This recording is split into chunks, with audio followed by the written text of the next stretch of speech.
السلام علیکم ورحمۃ اللہ وبرکاتہ۔ دوستان عزیز، آپ کا میزبان عمران احمد چیمہ آپ کی خدمت میں حاضر ہے۔ دوستان عزیز، سلسلہ ضیاء النبی صلی اللہ علیہ وآلہ وسلم میں ہم اپنے آج کے موضوع کا آغاز کرتے ہیں۔ بسم اللہ الرحمن الرحیم۔ اگر جس نے تمہیں دعوت دی ہے اس میں یہ نشانیاں پائی جاتی ہیں تو ان کی دعوت قبول کر لو اور ان کے دین میں داخل ہو جاؤ۔ میسرہ نے کہا، اے میری قوم، اب تو یہ معاملہ بالکل واضح ہو گیا ہے۔ قوم نے کہا، دوبارہ جب ہم موسم حج میں آئیں گے تو ان سے ملاقات کریں گے۔ چنانچہ وہ اپنے شہر کی طرف لوٹ گئے۔ ان لوگوں نے اسلام قبول کرنے سے انکار کر دیا۔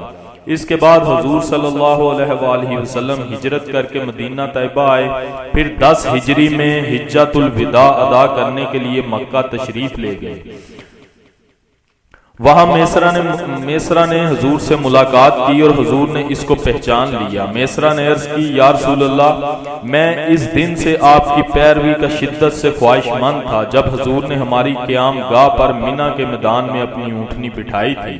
پھر حالات بدلتے رہے، کروٹیں لیتے رہے، اور اللہ تعالیٰ نے اس بات کو نہ چاہا کہ میں جلدی آپ کی غلامی کا شرف حاصل کروں۔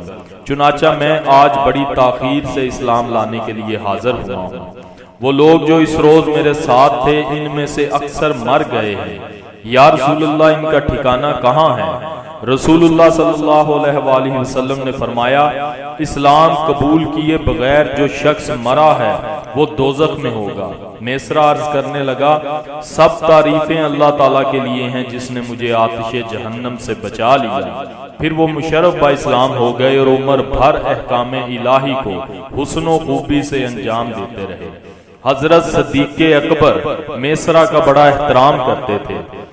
جن قبائل کو سرکار دو عالم صلی اللہ علیہ وآلہ وسلم نے حج کے اجتماعات میں یا تجارتی منڈیوں کے موقع پر دعوت دی، ان کے نام درج ذیل ہیں: بنی عامر، غسان، بنی فزارہ، بنی مرہ، بنی حنیفہ، بنی سلیم، بنی قیس، بنی نصر بن حوازن، بنی سالبہ بن عقابہ، کندہ، کلب، بنی حارث بن کعب، بنی عزرا، قیس بن حتیم وغیرہ ہیں۔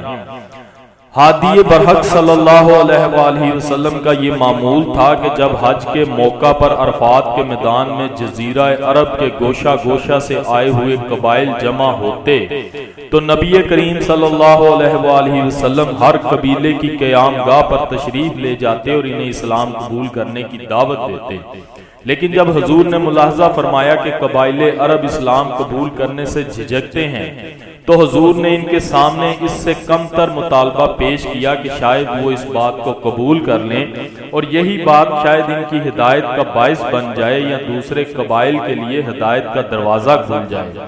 حضور صلی اللہ علیہ وآلہ وسلم یہ اعلان فرماتے، کیا تم میں سے کوئی ایسا مرد ہے جو مجھے اپنے ساتھ اپنے قبیلے میں لے جائے جہاں مجھے تبلیغ اسلام کی آزادی ہو، کیونکہ قریش نے مجھ پر قدغن لگا دی ہے کہ میں اپنے رب کریم کا کلام اس کے بندوں تک پہنچاؤں۔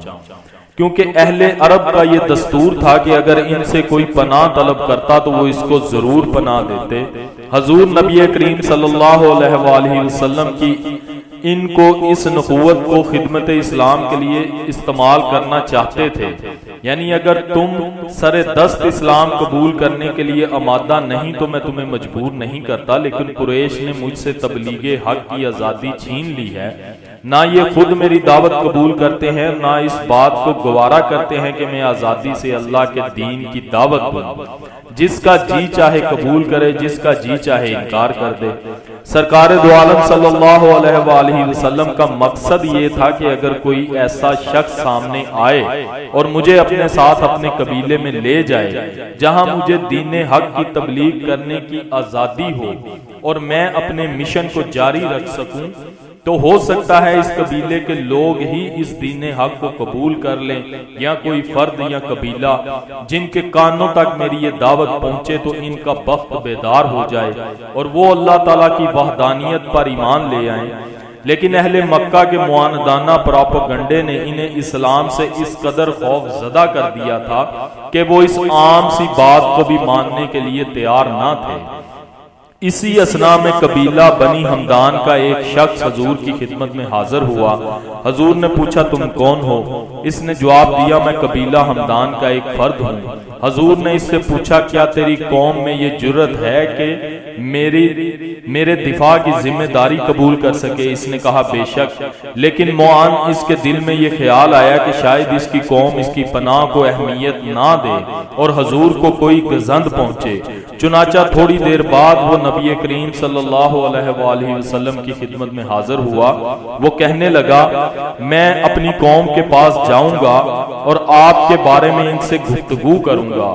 انہوں نے جو فیصلہ کیا آئندہ سال حضور کو اس کی اطلاع دوں گا۔ حضور نے فرمایا اچھا تیری مرضی۔ تجارتی منڈیوں میں فرائض نبوت کی ادائیگی۔ سارے جزیرہ عرب میں گنتی کے چند شہر تھے جن میں مکہ اور طائف بہت مشہور تھے۔ ان کے علاوہ ساری آبادیاں وسیع و عریض صحراؤں میں بکھری ہوئی تھیں۔ کہیں کہیں کوئی گاؤں یا قصبہ دکھائی دیتا تھا۔ نیز قبائلی عصبیتوں کے باعث راستے پرامن نہ تھے، اس لیے ایک جگہ سے دوسری جگہ جانا خطرات سے خالی نہ تھا۔ قبائل کے سرداروں نے باہمی مشاورت سے تجارتی منڈیوں کے جگہ جگہ انعقاد کا اہتمام کیا تاکہ تجار اور صنعت کار اپنی اپنی درآمدات اور مصنوعات کو لے کر وہاں پہنچ جائیں اور اس علاقے کے گرد و نواح میں آباد لوگ اپنی اپنی ضروریات کی چیزیں وہاں آ کر خرید لیں۔ ان طے شدہ مقامات پر جتنے روز منڈیوں کے انعقاد کا فیصلہ کیا جاتا اتنے عرصے تک لوگوں کو مال و جان کی حفاظت کی ضمانت دی جاتی تھی۔ راستے پرامن ہوتے، کوئی شخص کسی کے ساتھ تعارض نہیں کرتا تھا۔ اگر بیٹے یا باپ کا قاتل بھی سامنے آ جاتا تو اس پر ہاتھ نہیں اٹھایا جاتا تھا۔ صحراؤں میں آباد قبائل کے یہ مسلمہ قواعد و ضوابط تھے، ہر قیمت پر جن کی پابندی کی جاتی تھی۔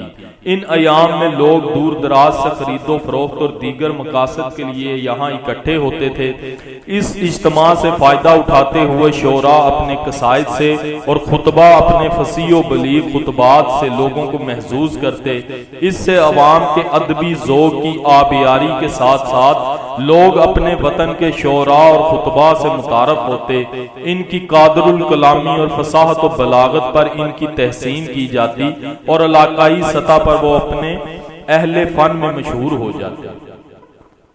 دوستان عزیز، یہ تھا آج کا موضوع۔ یہیں سے موضوع کو کل آگے بڑھائیں گے۔ جو دوست اس چینل پہ نئے ہیں ان سے گزارش ہے کہ وہ چینل کو سبسکرائب کریں تاکہ ہماری ہر ویڈیو آپ کو سب سے پہلے موصول ہوتی رہے، اور جو سبسکرائب جنہوں نے کیا ہوا ہے وہ ویڈیو کو اپنے دوستوں کے ساتھ زیادہ سے زیادہ شیئر کیا کریں، ویڈیو کو لائک کیا کریں اور کمنٹ میں اپنی رائے ضرور دیا کریں۔ اسی کے ساتھ اپنے میزبان عمران احمد چیمہ کو کل تک کے لیے اجازت دیجیے گا۔ اپنا بہت سارا خیال رکھیے گا، دعاؤں میں یاد رکھیے گا۔ اللہ حافظ و ناصر۔